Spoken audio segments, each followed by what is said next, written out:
Mike Tyson appeared to slap Jake Paul during their face-off because the YouTuber stood on his foot. Tyson and Paul had weighed in for their controversial boxing fight later today before they began to line up for their traditional final face-off before the first bell. Paul crawled towards the former undisputed heavyweight world champion before springing up, with footage showing he caught Tyson's foot. That was seemingly enough to provoke the 58-year-old who slapped Paul before moving out of the way of any potential retaliation. Security guards quickly swarmed the cage and the two combatants were kept apart as Paul adopted a yoga pose in an attempt to show he wasn't fazed by the incident. Tyson, as has been his wont this week, said little afterwards, refusing to explain his actions. Instead he said, "Talking's over," before exiting the stage with his entourage.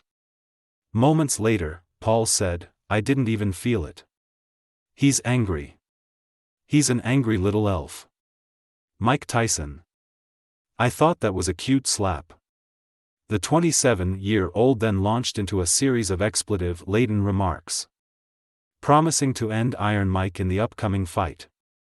"It's personal now," Paul added, before bellowing into the microphone, "He must die." It didn't take long for internet sleuths to discover why Tyson reacted so angrily. He made a point 5 years ago of explaining how much he hates feet. "I don't know what I would do in the UFC because I watched the UFC a couple of times, and I watched these guys step on people's feet," Tyson said during an interview with GQ Sports in 2019. "And I have the worst feet in the world.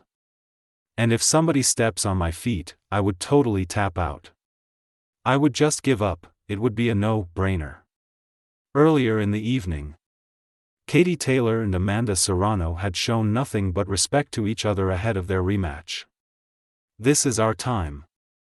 Let's do the same thing we did 2 years ago," said Serrano. "This is the defining moment for all women in boxing. This our time. We worked really hard to get into this position and I couldn't ask for a better dance partner than Katie Taylor." The Irish woman added, "This is another huge, monumental moment for women's boxing and we're forever grateful. I've had some amazing moments in my career over the last 18 years and tomorrow night might be the biggest ever for women's boxing."